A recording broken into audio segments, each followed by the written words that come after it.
Mi nombre es Mario Guillermo Erazo Schauer.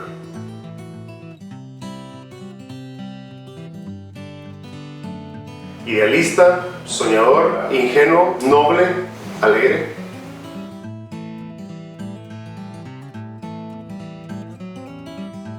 Mi infancia no fue algo malo, al contrario, creo que fue una infancia muy divertida. Recuerdo que cuando estaba pequeño, mi papá siempre jugaba con nosotros, se sentaba con nosotros a jugar, se tiraba al suelo, jugábamos con mis hermanos, crecimos pues, en un entorno familiar muy unido y creo que fue una infancia muy alegre.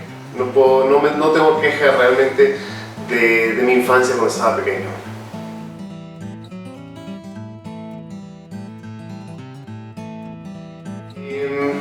Yo creo que recuerdo, si no me equivoco, yo comienzo a identificar una atracción hacia personas del mismo sexo.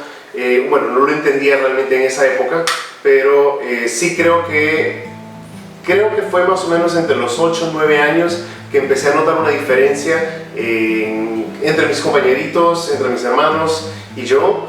Y ya como a los 11, 12 años, ya comencé realmente a entender que había una diferencia a lo que me habían enseñado o lo que me habían dicho que tenía que ser un hombre en la sociedad, en la familia, en todos lados, ¿no? Entonces, creo que como eso a los 8 o 9 ya me había dado cuenta de algo que era diferente, por no decir anormal, pero como a los 11, 12 años ya comencé a interpretar o a entender, yo creo que fue en la época de la pubertad, ¿no?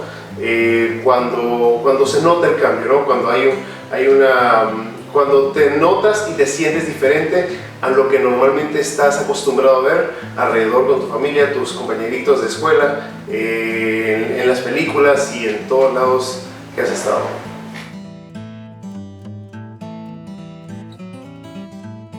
Para comenzar, no tienes idea a dónde perteneces. Estás entrando en una etapa donde tus hormonas empiezan a jugar un papel muy importante, donde en tu vida empiezas a identificarte de una forma donde se supone que no debe ser así. No tienes una referencia realmente, no tienes en esa época alguien a quien preguntarle, mira, quiero saber qué significa ser gay. Si es correcto, si no es correcto, la iglesia te ha dicho que no es correcto, ¿no? Tu familia te ha dicho que no es correcto, lo has visto en diferentes sitios y el tema gay pues no es un tema que se deba tocar realmente, así que no tienes a quién preguntarle sobre el tema de tu diversidad sexual, de cómo te identificas como persona, como individuo, y no es una decisión que uno dice, hoy voy a ser gay. Es más, yo creo que en esa época nadie quiere ser gay. Todo el mundo quiere ser de acuerdo a lo que la sociedad espera o lo que tu familia espera. Empiezas a fingir, empiezas a actuar, a interpretar un papel que realmente no eres, sino que hay una persona interna tuya que no lo puedes sacar a la luz pública porque seguramente vas a tener algún castigo, te van a buscar una cura o van a buscar la manera de intentar corregirte, ¿no? Porque se supone, o la gente cree, que una persona de 8, 9, 10, 11, 12 años no tiene realmente una noción que significa identificarse o tener una identidad sexual, aunque en la mayoría de los casos la gente ya a estas edades ya te puedes dar cuenta, ¿no? Estás entrando en la etapa de la pubertad, donde hay un montón de cambios hormonales, donde estás adaptándote a una sociedad, tienes que ser la persona que la gente espera que seas, ¿no? Así que a partir de esa época es cuando uno empieza como a actuar, uno empieza a mantener secretos y a rezagarse un poco el ser como uno es realmente por intentar ser parte de una sociedad donde no vas a ser rechazado, ¿no? Si tuviéramos la capacidad de educarnos y de prepararnos para poder hablar sobre esos temas, se pudieran haber evitado los suicidios o de repente que los padres los hayan corrido de sus casas, que hayan tenido que buscar otras opciones para salir adelante, entre ellas la prostitución, las drogas, que son fuentes o medios donde un joven tiene que acudir para poder sobrevivir cuando sus padres lo han rechazado, por ejemplo. He visto casos donde han asesinado a sus hijos porque prefieren que su hijo no sea gay o prefieren matar a su hijo en vez de que sea gay, ¿no? Y simplemente hay que aprender a aceptarnos, valorarnos y entendernos como somos.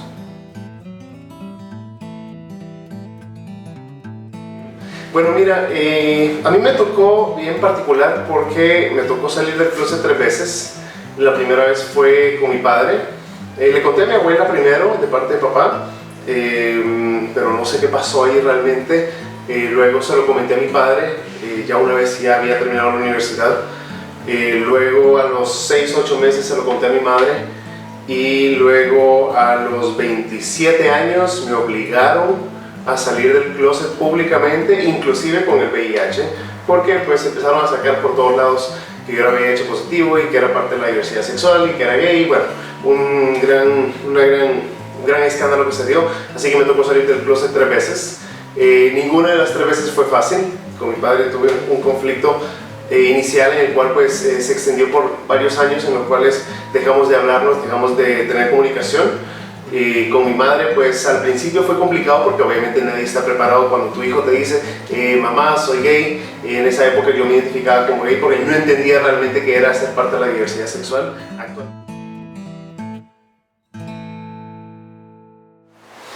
Con respecto al VIH, yo salí diagnosticado un 18 de agosto del 2005, recuerdo.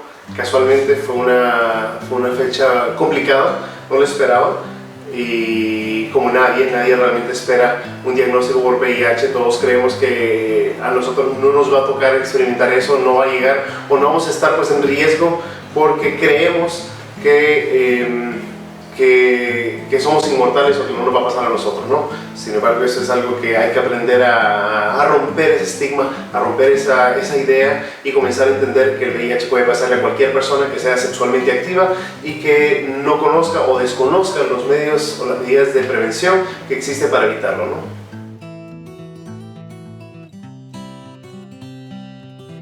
No es fácil, realmente, recibir un diagnóstico por VIH no es nada fácil. Sientes que el mundo se te viene encima, ¿no? Recuerdo que como hice lo que hace todo el mundo, ¿no? Meterse en internet, buscar información, y la información que uno busca realmente es como te metes en Google y dices me voy a morir por VIH, cuánto tiempo puedo vivir con VIH, cómo sobrevivir al VIH, ¿me entiendes? Empieza a buscar esas palabras claves y obviamente vas a encontrar un montón de información, para bien o para mal. Obviamente en esa época uno no está preparado para identificar qué es lo correcto, qué no es lo correcto.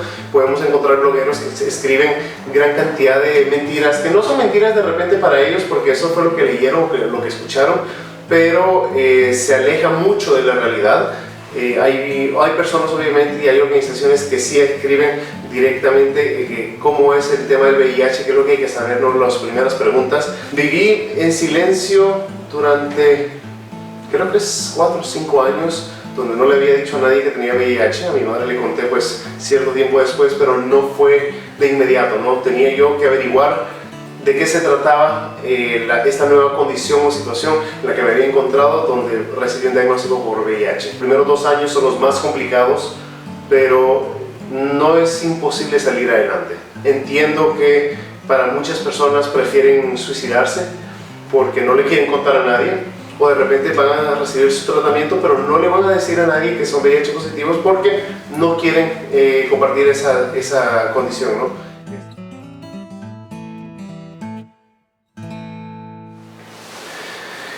¿En qué cambió mi vida después del VIH? Mira, para serte honesto, hubo mucho cambio radical.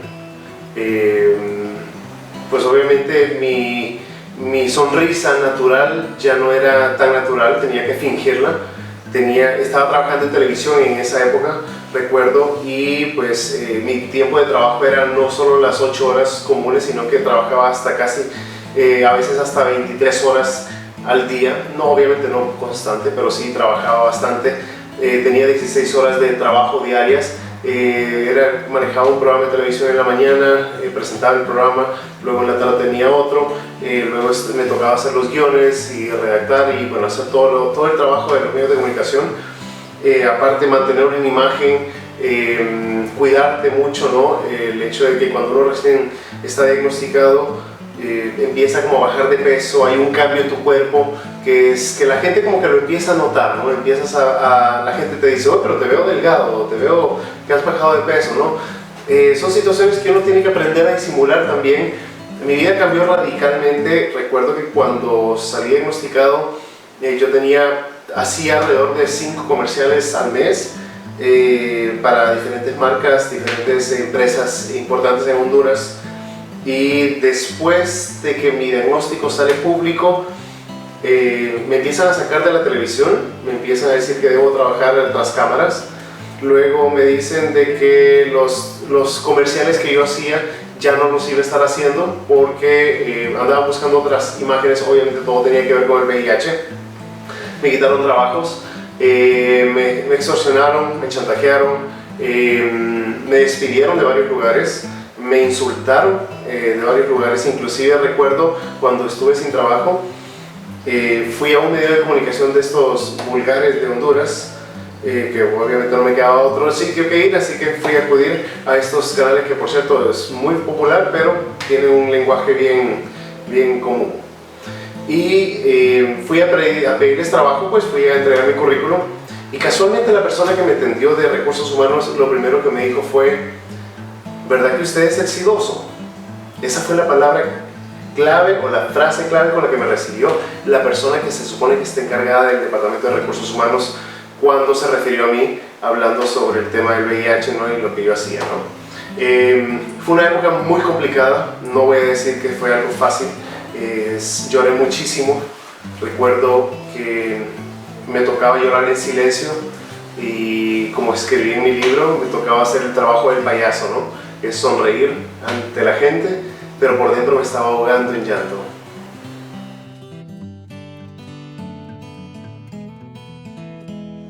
Presentar un libro, me dediqué a sacar un libro, lo escribí pues como una catarsis personal, se llama La vida con SIDA. Nunca he estado en etapa de SIDA, pero le puse SIDA porque la gente, por más que uno dijera que tengo VIH, siempre te iban a decir tú tienes SIDA, ¿no? Entonces lo pusimos como parte de, ¿no? Es parte de lo que la gente menciona en general. Y recuerdo que la primera invitación que tuve fue para diferentes medios locales. Luego una amiga muy especial, Indira Morillo, me invitó para que participara pues, online a través de Skype en CNN en español para presentar mi libro pues, un 1 de diciembre, recuerdo. Fue una época muy complicada para mí realmente. Estuve en el programa de Renato, en un programa de las mañanas de Honduras. Participé en varios medios hablando sobre mi libro, ¿no? Luego, cuando me vine para Estados Unidos, inmediatamente como que se me empezaron a abrir las puertas y me invitaron en CNN en español otra vez, pero ya en vivo, con Ismael Cala. En esa época todavía trabajaba él para CNN. Luego estuve de invitado varias veces para Telemundo, no solo como expositor del libro, sino que también como una persona referente en el tema de derechos humanos, VIH, salud sexual y temas de diversidad sexual. Trabajo mucho para las comunidades LGBT, defendiendo los derechos de las personas LGBT, orientando a las personas pues, a cómo salir adelante, ¿no? Y participé en Telemundo, Univisión, estuve en Primer Impacto, y así pues me han invitado en diferentes medios internacionales, igual medios locales aquí en Miami. Y pues ahí estamos. La verdad es que he tenido muy buena apertura de parte de los medios y vamos a ver qué viene ahora, ¿no?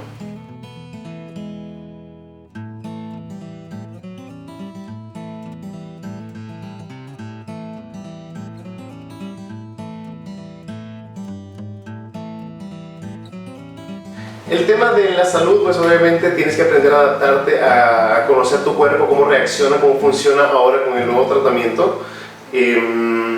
Pero yo creo que lo más difícil de lidiar con el VIH no es ni siquiera el medicamento, no es el tratamiento, no es el diagnóstico en sí, no es la condición de VIH, porque recuerda, el VIH es un virus que ataca tu sistema inmunológico. El VIH no te enferma, lo que te enferma es tu sistema inmunológico debilitado y entran las enfermedades oportunistas. Entonces no es tan complicado realmente tratar con el tema del VIH en sí. Lo más complicado realmente es tener que lidiar con la gente, con las personas que se dan cuenta que vives con VIH, con el rechazo Yo considero que este virus es más una enfermedad social que una patología crónica, como se le ha nombrado últimamente, porque ya puedes controlarlo, ya puedes tener una calidad de vida en la cual puedes vivir por muchísimos años. Es más fácil que te mate un carro atropellándote o que te disparen en la calle a que mueras realmente por una causa o condición del VIH.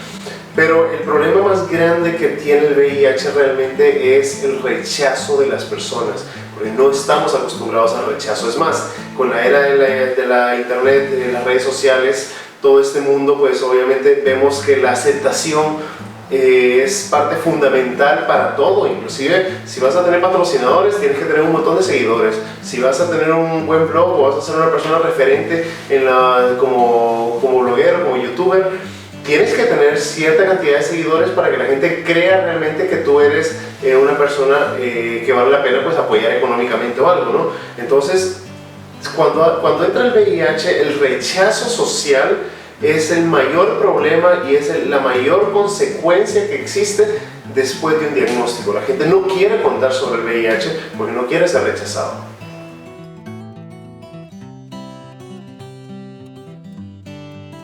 Existe un porcentaje bien alto de personas que conviven con VIH que no se han dado cuenta que viven con VIH. Según las estadísticas, se habla de más o menos un 30% de la población que desconoce que convive con VIH. Por alguna razón lo adquirieron, por alguna actividad sexual que tuvieron anteriormente, y como no se han hecho los chequeos médicos, pues obviamente convive con el VIH, y como el virus a veces tarda mucho en aparecer o tarda mucho en manifestarse físicamente, entonces a las personas no les interesa realmente hacerse un chequeo médico, ¿no? Por ende, estas personas son la mayoría son los responsables de seguir transmitiendo el virus del VIH a otras personas, porque, y escuchen bien esto, qué irónico, ¿no?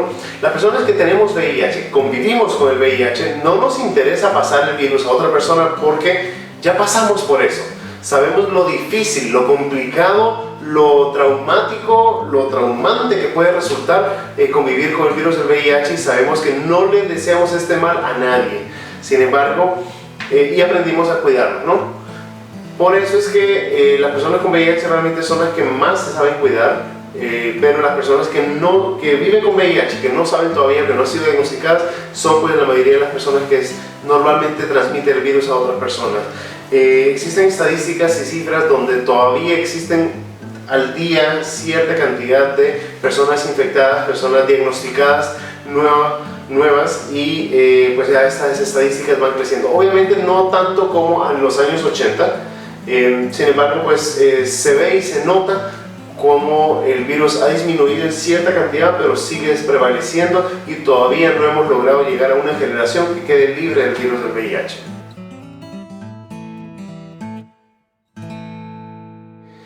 Cuando yo fui diagnosticado con VIH, nunca tuve a alguien a quien acudir, nunca tuve una persona a quien preguntarle directamente sobre el tema del VIH, no lo que estaba sucediendo, lo que me estaba pasando. Tuve que aprender en silencio, tuve que mantenerme callado, reprimirme muchas cosas por el miedo al qué dirán, por el miedo al rechazo, ¿no? No sabía a quién acudir, no quería ir a un médico privado porque me podían ver en la calle, no quería hablar con alguien directamente, así que el motivante más grande que yo tengo es porque la gente todavía necesita información, pero no es información que vas a encontrar en la web.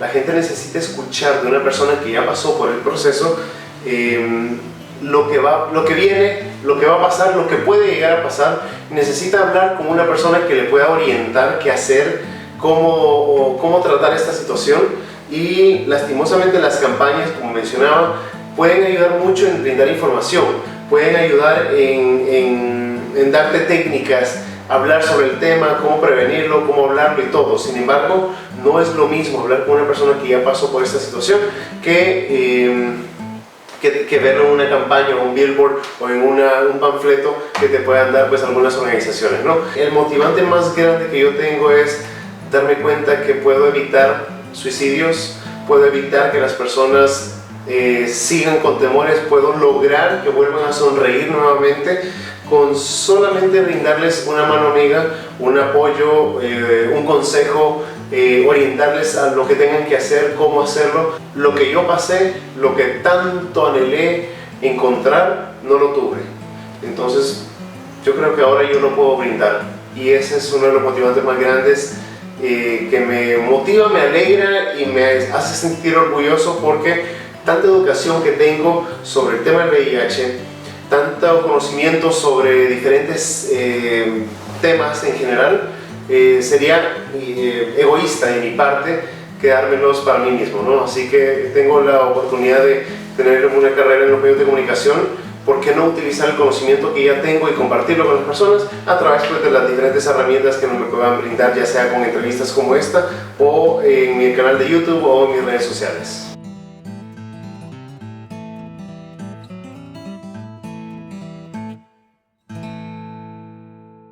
Y es que la cura realmente ya existe. Y no estoy hablando de medicamento, no estoy hablando de una inyección, no estoy hablando de las compañías farmacéuticas, no estoy hablando ni siquiera de las teorías de conspiración. Estoy hablando de que la cura ya existe. La cura se llama educación. Si nosotros aplicamos las técnicas de prevención con educación, con el conocimiento correcto, y estamos seguros de lo que estamos haciendo, podemos evitar el virus del VIH. La cura está en la educación. El problema es que eso requiere del compromiso de cada persona en general. Pero como a veces somos un poquito barzones, y lo que nos gusta es que nos den una cura, nos den una vacuna para salir adelante, ¿no? Eso es lo que estamos esperando. Pero realmente la educación es la parte clave o el fundamento número uno para lograr pues una cura definitiva y poder lograr que el virus del VIH desaparezca del mundo.